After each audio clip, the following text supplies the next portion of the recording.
स्वतंत्रता दिवस के मद्देनजर लाल किले की सुरक्षा बेहद कड़ी कर दी गई है। 15 अगस्त को लेकर आईबी ने हाई अलर्ट जारी किया है, जिसमें कहा गया है कि अमेरिका में रहने वाले सिख फॉर जस्टिस के आकाओं ने 14, 15 और 16 अगस्त को लाल किले पर खालिस्तान का झंडा फहराने वाले को $1.25 लाख देने का ऐलान किया है। इसको लेकर एक वीडियो भी जारी किया गया है, जिसके बाद से लाल किले और उसके आसपास सुरक्षा कड़ी कर दी गई है।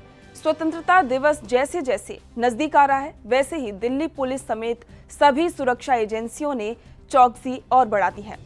सुरक्षा के इतने कड़े बंदोबस्त किए जा रहे हैं कि कोई परिंदा भी पर नहीं मार सके।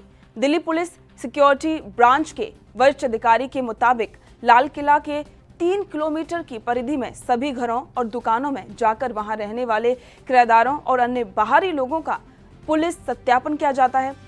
सत्यापन का काम 2 महीने से पहले ही शुरू कर दिया गया था। दरअसल लाल किला के पीछे यमुना खादर में बड़ी संख्या में झुग्गियां हैं। सामने और अन्य दो तरफ लाजपत राय मार्केट, छोटी मोड़ सराय, बड़ी मोड़ सराय, भागीरथ प्लेस, अंगूरी बाग, दरीबा, शीशगंज गुरुद्वारा और साइकिल मार्केट में हजारों लोग रहते हैं, जिसकी वजह से वहां पर सुरक्षा व्यवस्था कड़ी की गई है।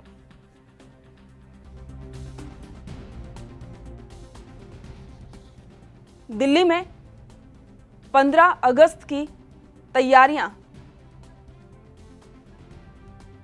पूरी तरह से चाक चौबंद तरीके से की जा रही हैं। किसी भी तरीके की कोई अनहोनी ना हो, इसके लिए वहां पर कड़े इंतजाम किए गए हैं। स्थानीय पुलिस, सुरक्षा बल, इसी के साथ में सभी सुरक्षा एजेंसियां भी सतर्क हैं और इसके लिए वहां पर तैयारियां लगातार जारी हैं।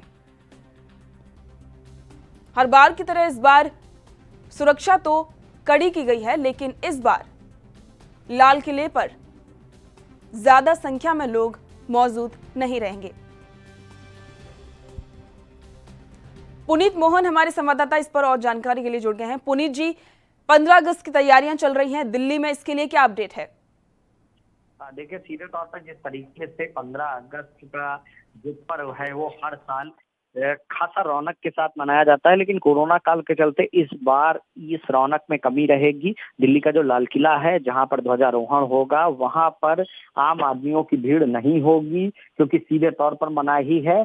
सोशल डिस्टेंसिंग का पालन करते हुए कुछ ही लोग वहां पर मौजूद रहेंगे और सीधे तौर पे देश के साथ साथ हर प्रदेश में यही नियम लागू रहेंगे। स्वास्थ्य विभाग की जो गाइडलाइन है वो सबको फॉलो करनी होगी और कहीं ना कहीं इस बात का ध्यान रखना होगा कि भीड़ न उमड़ने पाए।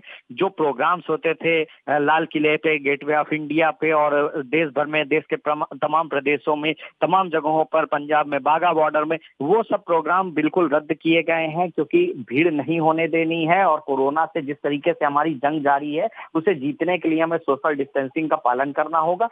कहीं ना कहीं इस बात का विशेष ध्यान रखना होगा कि चाहे कोई पर्व हो, चाहे कोई त्योहार हो, हमें स्वास्थ्य विभाग की गाइडलाइन को भूलना नहीं है और सोशल डिस्टेंसिंग को बनाकर रखना है, मास्क का उपयोग रखना है, क्योंकि जिस तरीके से कोरोना के केसेस लगातार बढ़ते जा रहे हैं, ये एक चिंता का विषय है और उसको देखते हुए सरकार आगामी किसी भी पर्व की या किसी भी त्योहार की एक गाइडलाइन जारी करती है और सभी को उस गाइडलाइन को फॉलो करना होता है। जी पूजा। पुनीत जी, ऐसी खबरें आ रही हैं कि लाल किले पर 14, 15 और 16 अगस्त को अगर कोई भी खालिस्तान का झंडा फहराता है तो उसको $1.25 लाख मिलेंगे। क्या अपडेट है इसमें? देखिए, तमाम तरीके की बयानबाजियों का कोई मतलब नहीं है। ये सिर्फ और सिर्फ कहीं ना कहीं देश को धर्मों के बीच में बांटने की उन साजिशकर्ताओं की साजिश है, जो धर्मों को बांट करके राज करना चाहते हैं और इस तरीके के एक सोशल मीडिया पे मैसेज वायरल करते हैं। कुछ दिनों पहले उत्तर प्रदेश में जो वरिष्ठ पत्रकार हैं, जो अन्य पत्रकार हैं, जो जिनके नाम सूचना डायरी में दर्ज है, खुद मुझे भी ऐसे फोन आए, ऐसे मैसेज आए, जो सीधे तौर पर अगर फोन आप रिसीव करिए तो उसके बाद एक कॉल आती है कि राम मंदिर बन रहा है और गलत हो रहा है और देश के मुसलमानों को जागना होगा, और इसके लिए तहरीर भी दी गई, एफआईआर भी दर्ज हुई। कहीं ना कहीं जो ऐसी सरपरस्त ताकत हैं वो प्रयास कर रही है कि किसी भी तरीके से भारत में फूट डाली जाए, लोगों को आपस में लड़ाया जाए, हिंदू मुस्लिम का दंगा कराया जाए, ताकि उनकी जो चाल है वो कामयाब हो। वो कहीं ना कहीं भारत पर राज करने का एक जो सपना पाले हुए हैं उस सपने को साकार करने में उनको मदद मिले। लेकिन भारत अपनी प्रबुद्धता और अपनी एकता के लिए जाना जाता है। लोग यहाँ समझदारी का परिचय देते हैं और कहीं ना कहीं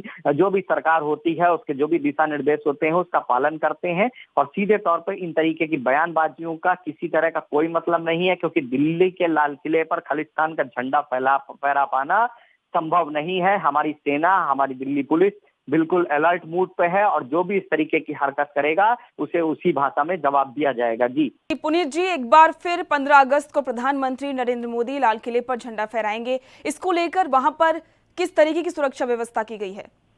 देखिए, सीधे तौर से आपको बता दूं कि 72 घंटे पहले से ही वहां पर किसी भी तरह की आम आदमी की आवाजाही बिल्कुल बंद कर दी जाती है। और जैसा कि कल 15 अगस्त है, कल से ही वहां पर तैयारियां हैं, क्योंकि हालांकि भीड़ नहीं होनी है लेकिन फिर भी तैयारियां करनी है, क्योंकि लोग टीवी स्क्रीन पर घरों में बैठ करके कहीं ना कहीं ध्वजारोहण का आनंद लेंगे, ध्वजारोहण को देखेंगे और अपने झंडे को सलामी देंगे। और सीधे तौर पर जिस तरीके से प्रधानमंत्री को वहां पर आना है, सुरक्षा व्यवस्था बिल्कुल चाक चौबंद है, परिंदा भी पर न मार सके ऐसी सुरक्षा व्यवस्था करी गई है। और जिस तरीके की बयानबाजियां हो रही कि खालिस्तान का झंडा कोई फहराएगा तो उसको इनाम दिया जाएगा, इस तरीके की पहली बात तो कोई हिमाकत करेगा नहीं, और अगर करता है तो उसे कहीं ना कहीं हमारे देश की सरकार और हमारी दिल्ली पुलिस या हमारी आर्मी कहीं ना कहीं एक सीधा जवाब देगी। जी पुनीत जी, आपका बहुत बहुत शुक्रिया इस जानकारी के लिए। आपको बता दें कि दिल्ली में 15 अगस्त की तैयारियां जोरों पर चल रही हैं, साथ ही वहां पर सुरक्षा के भी कड़े इंतजाम किए गए हैं।